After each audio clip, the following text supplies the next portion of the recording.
All right, welcome back to the Short About Something series. This is episode 4. On this episode, we're going to dive into the comments Wallo made at a seminar he was giving, a motivational speak he was giving. So I'm going to play that video, and then us three, we will discuss it and move forward there. Oh, my fault. That's Leroy. Boy, motherfucker, boy.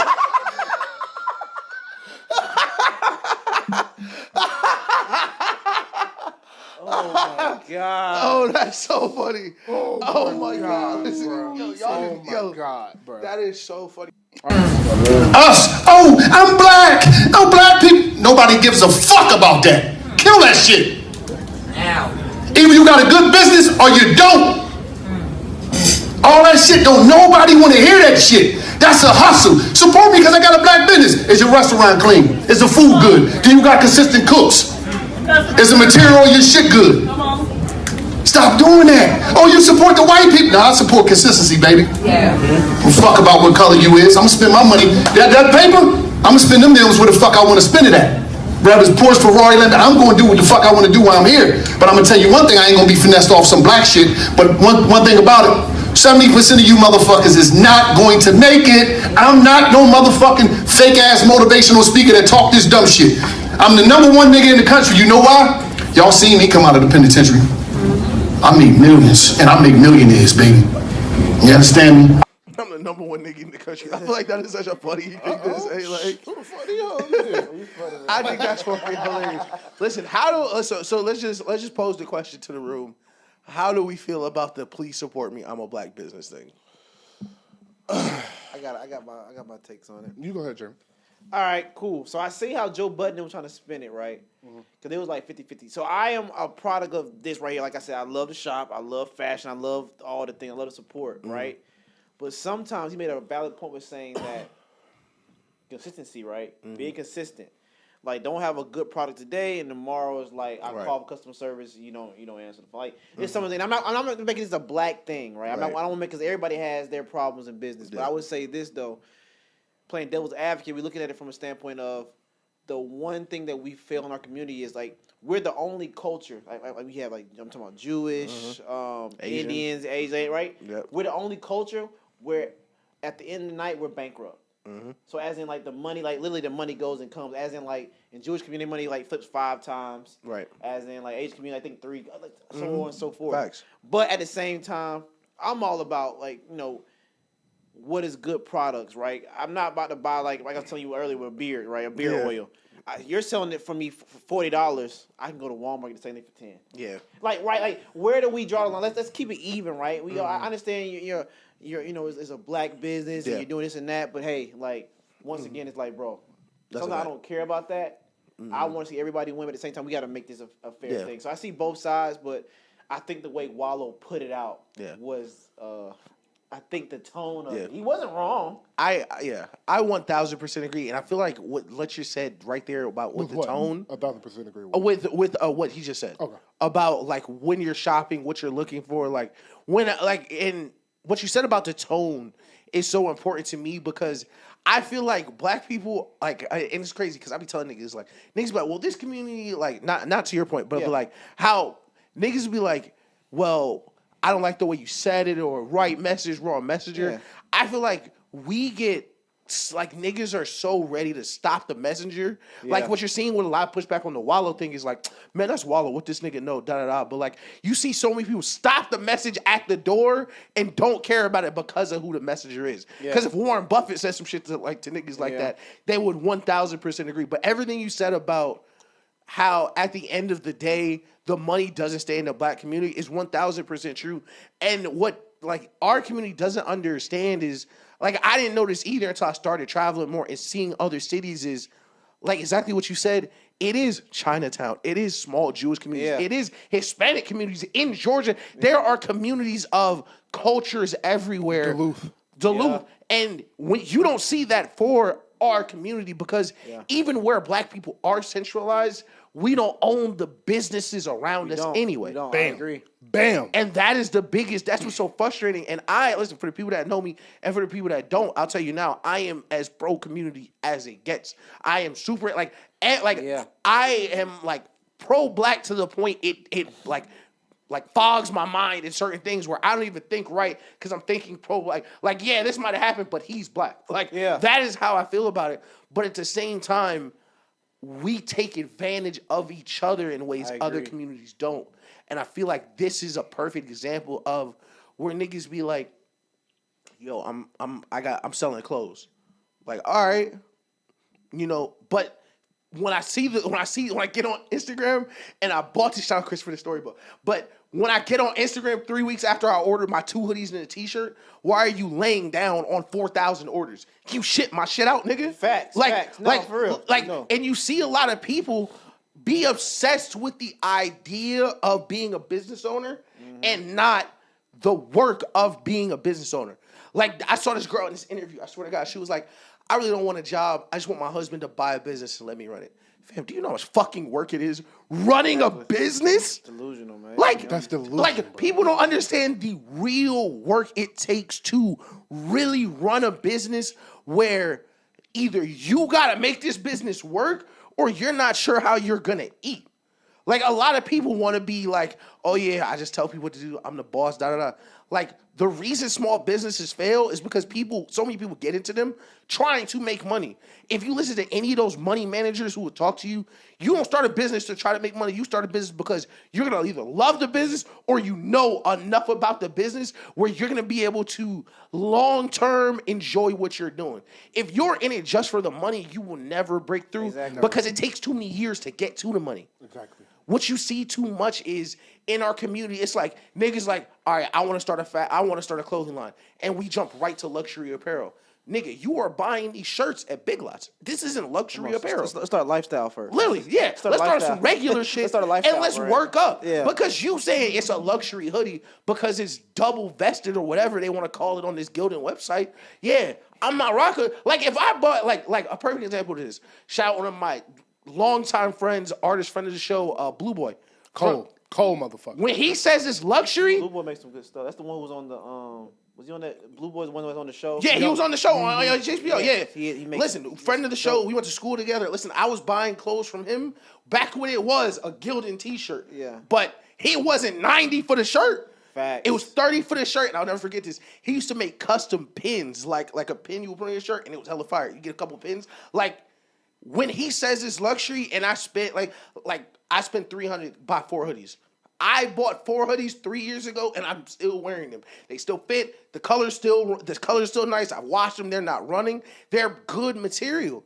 Yeah. But the other side of that is people are just jumping from, oh yeah, I know how to make clothes. I'm gonna start selling $400 hoodies. Yeah. It's not on the community to skip them steps for you. Yeah. So I don't disagree with anything you guys said. What I want to start off with is me seeing that video frustrates me for the simple fact that I shouldn't have heard that speech. Mm-hmm. That was a Wallo at a high-earning business giving a very real, unfiltered, raw speech. Yep. I know that's a high-earning business because you don't let niggas say niggas and motherfuckers on stage to a bunch of black people if you're not a lucrative business. Right, because that's a very close executives, high earners in that meeting. Right. Yeah. So it's frustrating to me that this isn't on a podcast. Yeah. If he had said this on the Joe Budden podcast and a couple pages had clipped it and made this what it is, that's one thing. But the fact that somebody clipped this and made this what it is off of just boredom, because you sent this to the Shade Room and all of the black pages and all the black blogs for them just to repost so we can argue with each other. And that's the problem right there. Yeah. Y'all niggas just want to argue with each other about fucking everything. Yeah.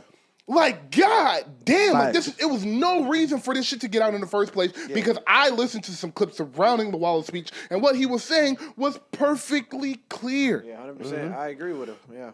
My problem with black people is I'm gonna go because you're right. Yeah, you're completely right about the business owners. Y'all are both right. I'm going to the consumer. Yep. My problem with you guys is you give no grace to black businesses. Facts. That is where I do disagree 1000%. with Wallo, is in some of these cases, we want to give our dollar to black businesses. That is what we want to do. But when you're going to a black restaurant that opened 2 weeks ago and you gotta wait a little bit extra for some food and the food is good, but you just mad you had to wait longer than you did at Chick-fil-A, you are the problem. 1000%. When you will sit at Papados and wait for an hour and a half on Sunday for the same frozen shrimp you can get at Chili's, it's no issue. Yeah, I 1000% agree with that. But when a restaurant opens or when a fast food spot opens and you gotta wait for 30 minutes, now you mad at the world and black people can't do shit and they don't run shit properly or nothing. Facts. No, I want That is the problem I do have with the consumer side of the black businesses. It's not all on the business owner. It said a key word in this: community. In a community, you uplift one another and one back scratches the other, and then you build a strong community. It is a reason why the J words are so strong and put together. It is reason why Asia and China doesn't really like you to leave their country. It's a reason for that. It is as crazy as it sounds. It's a reason they want to build. They don't want a bunch of white people coming into China. They don't want a bunch of black people coming into China and ruining what they have built for their culture and their people. With us, it's, build this, but until it's perfect, I don't really want to fuck with it. Exactly. We give no room for grace. And then when people do build luxury, when people do build great brands, we scoff at the price. Like, who the fuck you think he is charging that? 1,000. We look at a Blue Boy hoodie for $250, nice as fuck, cold as hell, and like, why the fuck Blue think he can charge $250 for a hoodie, and then we'll go buy a $500 hoodie from Louis? Yeah, literally. And it makes no sense why we will do that to our own. Why we give so much grace to the white people that fuck up our order time and time again, but we won't go back to the black restaurant again. Why we give so much grace to the white business owner that you done brought 1 million clothes from, but the black business owner that's a little bit cheaper for better material, you won't go to because it's $150 and you don't feel like they earned that. Those are the problems that I have on the consumer side. What they hit on the business side is true. It's absolutely true. But we as a community have to realize that the consumer and the producer are a relationship. And that relationship in our community is torn. And it is part of the consumer's problem, and it is part of the business owner problem. But it is both of our problems. And we can either just keep yelling at Wallo for saying some real shit in an aggressive tone, or we can fix it. No, I 1000% agree. And what you mentioned about Blue, I really have a perfect example from his transition from streetwear to luxury clothes to, he just dropped out. He's making luxury furniture right now. Did you see that lamp? Yeah, the lamp. That's what I'm talking about. That lamp is crazy. Listen, he is like a genius. But when he was making the transition from being like a nigga who sold clothes to being a real fashion designer, I think it was 2017, 2018, but he was, one of the things he started selling on his website was customized one-of-one Stan Smith Adidas, where you would buy the Adidas, you send it to him, or you can buy them all together. He'll buy them, and he was one by one drawing these crazy ghost designs, like his signature designs. Back then, it was I think like $275. I was like, man. At the time, I was broke back then. I'm like, dang, that's crazy. If he did that shit today, they'd be $5K a piece. But when they was $275. All the niggas was like, why would I do that when I could get this person to customize it? He dropped y'all know the movie Belly, Crazy Movie Belly. He dropped these one-of-one, like, he was hand-painting shit. Hand-painted Belly t-shirt. Like, all of it, great material, and people were upset at the price. Because, and we noticed this across not just fashion, business, but even in music, like with Hove, once something, because we have this inferiority complex where once you start making enough money, once your product is certain luxury, we disconnect the blackness from it. Woo! And you don't treat it like you would somebody else. Like the Jay-Z thing is a perfect example. Niggas don't like Jay-Z and can't tell you why. The reason is Jay-Z made so much money, you don't think he's black like you do. But the problem is you shouldn't equate being poor with being black. Yeah. We do that a lot too, and I hate that. And too many people do that. A lot of people do that. Yeah, it's ingrained in us that eventually, once it gets past a certain price point, it's not for niggas. Because we're not used to having anything. And then to piggyback off of that, falls back. Now you went consumer in that. I'm going back to the business owner. Mm-hmm. We also, as business owners, start making 7, 8 figures, and we forget we black. Yeah. We start getting the taste into the other side. We start getting the kikis from the other side. Antoine. We start getting the kikis from the other side. And now niggas forget where they came from. Now niggas forget who supported them in the beginning. Yeah. Now we look at them like, you really doing that? Now we want to each one teach one. Yeah. Now we want to reach back and grab the hand and pull one up. We want to gatekeep. We want to say, I did the work. Yeah. I did the work. I went through all these trial tribulations. I dealt with racism. I dealt with prejudices. Yeah. I dealt with bad marketing. Glass ceilings. I dealt with glass ceilings. I dealt with all of that. And instead of helping you and get you to where you can skip step 3 through 6, I had to take and go from step 2 to step 7. I'm gonna make you go through all of that just because. Yeah. Just because I like the problem is, this is where it is. And this is where it comes down to is that's a deeper, not to cut you off, that's a deeper thing. That mindset goes back to even like we go back generation of our parents. Yeah. Parents think like that, like, hey, I want you to go through this because it'll make you be like, what? Yeah, it's the crabs in the barrel. Yes, yeah, crabs in the barrel. And I think it's sometimes you go back to the older generation, that's kind of ingrained in them. It's like that mindset of, no, he needs to go through it to get to where he's at now. Or then when you do get through it, like, you see what I did? Like, no, like, you could have made it easier for me. Agreed. The problem is, and this is where I think this comes down to, is with consumerism, there is naturally classism. 100%. And in the black community, we are so proud to be above somebody, right? Because white people have made their name of making us feel less than them. Right. So when we can feel like we have taken a step above our race, our class, our community, we would rather keep that position and keep that title rather than help and pull 10 of us up here. And that 10 pull another 20. And then that 20 pull 50. And now it's a whole gang of us up. We look at that as competition. Right. We look at that as a fear. Instead of realizing that the more of us around, the more of us that are around, the more support we have. The more money we have to start startups. The more money we have to start small businesses. That way, the bullshit t-shirts you was having to sell, you don't got to start there no more because this fund has been created for you. That bullshit restaurant you had to start with and them bullshit walls that was falling in the AC unit that wouldn't work, so-and-so, little Chucky, don't got to go through that now because his uncle taught him and his cousin taught him as well. Right. So instead of looking at this as, all right, if I create and I teach and he teaches, we get a whole community of millionaires. Right. We look at as if everybody else is a millionaire, that's a threat to my millions. When they print $1 billion, trillion, $1 gazillion every year. Literally. And what you just mentioned with the class thing, I think is one of the biggest hidden problems in the black community, because what you said, niggas get to, and I don't want to make this a personal thing, but Ish from the Joe Budden podcast said racism not a thing. Ish is a rich person, 7, 8 figures, right? Niggas confuse their class changing with how they are viewed. Because it don't matter what car you in, when you get pulled over, you're still black. Like Holmes said, you're still a nigga. There is not a dollar amount on this earth that you could use to buy what it would be like to be white. Period. The floor for a white person in their situation, niggas wouldn't dare switch to the richest black person, just because there's so many things we don't have access to. So when young niggas are coming up, niggas like, who do we want to look like? Oh, I want to look like the people who have money. What are these white kids wearing? Polo shirts.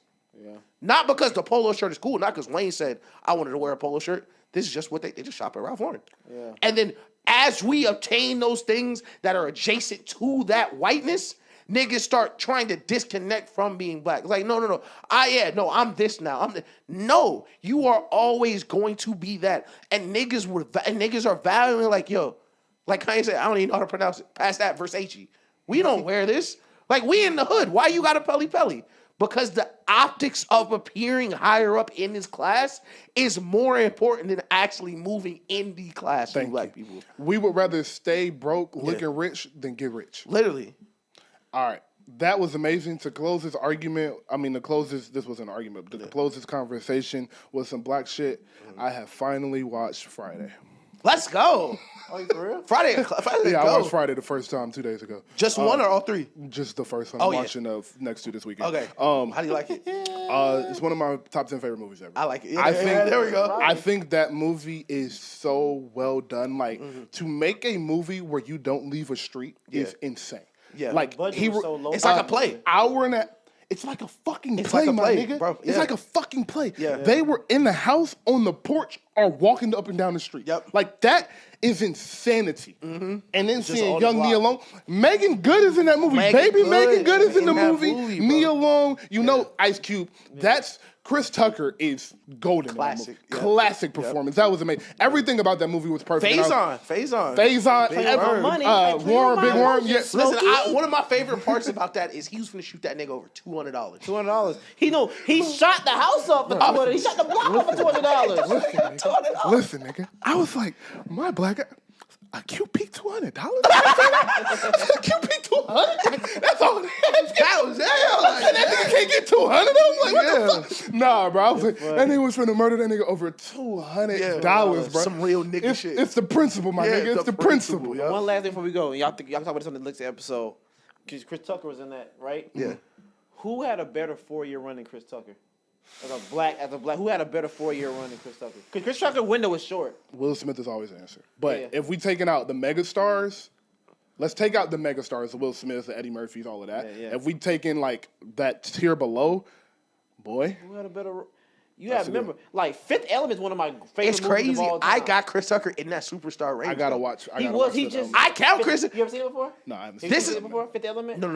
What Bruce Willis? I've heard it's amazing. This is why I have. I heard Chris it's his best role. I have Chris Tucker in the superstar role because I think Rush Hour might be the best trilogy ever. Like if you really ask me, bro, one of the three Rush Hour best. 1 and 2, bro. Oh my I've never God. seen Rush Hour either. Rush Hour as a trilogy might be the best 1, 2, 3 of movies ever. I think Bad Boys got it. That's the argument. I think Bad Boys. I think Bad Boys got, but Rush Hour 1 and especially 2. So good. Bad Boys 2 is so fucking good. I want to compare this. So it's crazy. Bad Boys next 2. time before you come back, I'll watch. It's crazy. Bad Boys 2 might be the best movie ever. Bad Boys 2 is good as fuck. Bad Boys 2 feel like an MCU movie. Dog. Dead ass. Dead ass. Real scenes in Bad Boys 2. But Rush Hour 2 is Yeah. I just